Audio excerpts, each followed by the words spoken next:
Assalamualaikum warahmatullahi wabarakatuh. Selamat pagi sahabatku yang berbahagia dimanapun Anda berada. Tak lupa salam saya tetap sehat walafiat dan bahagia senantiasa, juga sukses selalu. Amin amin ya rabbal alamin. Ya teman-teman, kali ini saya sedang meliput kegiatan pendidikan unik ya. Pendidikan unik, kenapa saya sebut pendidikan unik? Karena eh, pendidikan ini sebenarnya ini masih setara playgroup, PAUD dan TK. Nah, kenapa jadi unik? Uniknya karena yang sebenarnya playgroup itu hanya anak-anak di bawah umur, maksudnya anak-anak usia dini. Tapi di sini ada keunikan, para guru playgroup ini memberi kesempatan pada ibu-ibu yang mungkin dulu belum pernah mengalami duduk di bangku sekolah TK.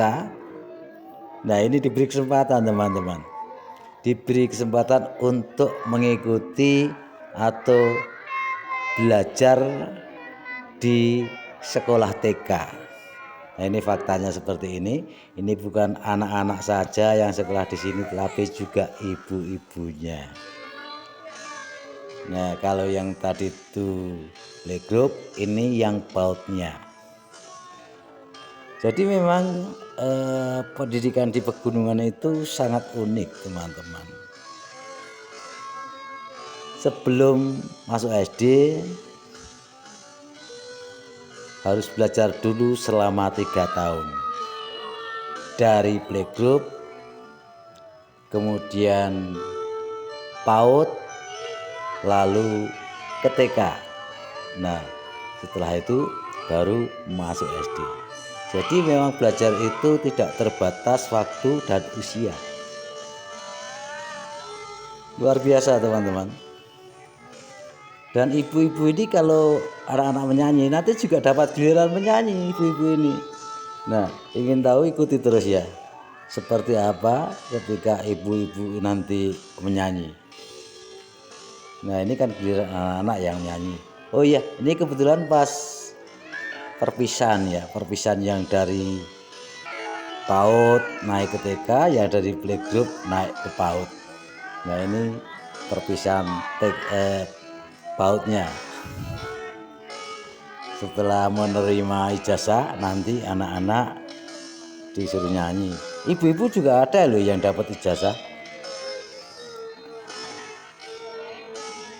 Ya itulah sebabnya kita sebut unik. Tapi memang luar biasa. Zaman sekarang memang kemajuannya pesat sekali. Kalau ketika saya dulu umur 6 tahun itu baru masuk TK. Nah, umur 7 tahun masuk SD. Kemudian umur 11 tahun, 13 tahun itu baru tamat SD. 16 tahun, kalau dulu saya sih 16,5, karena di SMP itu saya 3,5 tahun, karena ketika masuk pada waktu itu ada perubahan waktu kenaikan kelas ya, atau akhir tahun sekolah, tahun baru sekolah. Kalau dulu kan Januari, kemudian pada waktu saya SMP, masuk SMP dulu itu langsung 1,5 tahun duduk di kelas 1, dan perubahan tahun baru sekolah menjadi bulan Juli. Alhamdulillah saya dulu sudah mengalami duduk di bangku sekolah TK. Nah, kalau ibu-ibu ini belum pernah mengalami sekolah di TK, makanya ketika ada TK bukan hanya anak-anak saja. Padahal TK itu kan sudah jelas namanya taman kanak-kanak. Tapi ini juga TI. Jadi dua fungsi, selain TK juga TI, taman ibu-ibu. Sama seperti yang di playgroup tadi, pokoknya ibu-ibu puas lah bisa belajar dari playgroup PAUD, kemudian TK. Belum lagi nanti kalau pengen sekolah SD juga bisa. Tentunya bersama anaknya.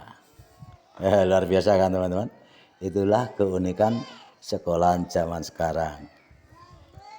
Ya kadang-kadang kan kalau sudah SMP itu kan cukup anaknya sendiri berangkat sekolah diberi sangu 5.000 atau 10.000, itu sudah cukup untuk mereka. Kalau sekarang ya sebagai bapaknya yang menyekolahkan sekaligus 2 orang, 1 menyekolahkan anak, 2 menyekolahkan ibunya, jadi ya sangunya double.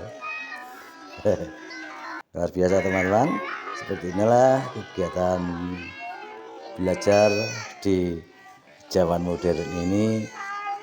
Sejak lahir ceprot sudah mulai belajar dan sampai tua juga tetap belajar. Jadi belajar itu tak ada batas waktu dan usia. Kapanpun selama masih hidup kita memang harus terus belajar. Ini kalau belajar yang bersifat formal. Nah, ini kegiatan sudah selesai dan para murid PAUD Playgroup sudah pulang. Sekarang saya mau coba berpindah tempat atau menunggu nanti sore mau meliput juga tentang kegiatan non formal, yaitu kegiatan TPA. Nah, seperti apa kegiatan TPA? Jangan skip dulu ya. Nah, ini nanti kita akan langsung sambung ke kegiatan TPA.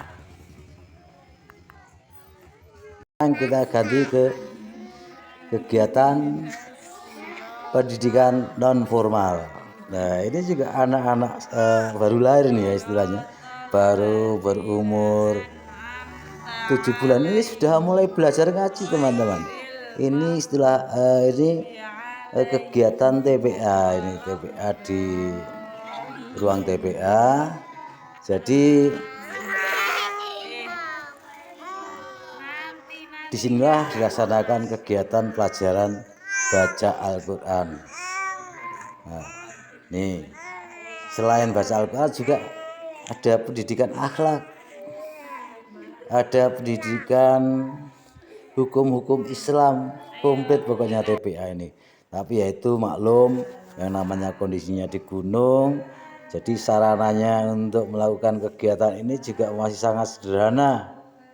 Ini sebenarnya di ruangan bangunan Masjid As-Salam, yang untuk kegiatan ini memang sengaja direncanakan untuk kegiatan TPA, dan untuk masjid atau untuk musolanya di lantai atas. Tapi di lantai atas belum ada apa-apanya karena yaitu keterbatasan kemampuan warga masyarakat yang memprakarsai mendirikan pembangunan masjid dan TPA As-Salam ini. Ya siapa tahu nanti Allah akan segera mengizinkan masjid segera jadi. Dan tentu saja panitia pembangunan masjid tetap berharap partisipasi dari para dermawan yang berkenan ingin menyumbang atau menginfakkan material maupun pembiayaan dipersilahkan. Ya, ini selalu memberi kesempatan untuk semua yang ingin beramal atau yang ingin menabung pahala. Demikian teman-teman liputan saya tentang kegiatan pendidikan di pedesaan. Ya seperti inilah kira-kira, semoga bermanfaat untuk saudaraku semua. Terima kasih atas perhatiannya. Wassalamualaikum warahmatullahi wabarakatuh.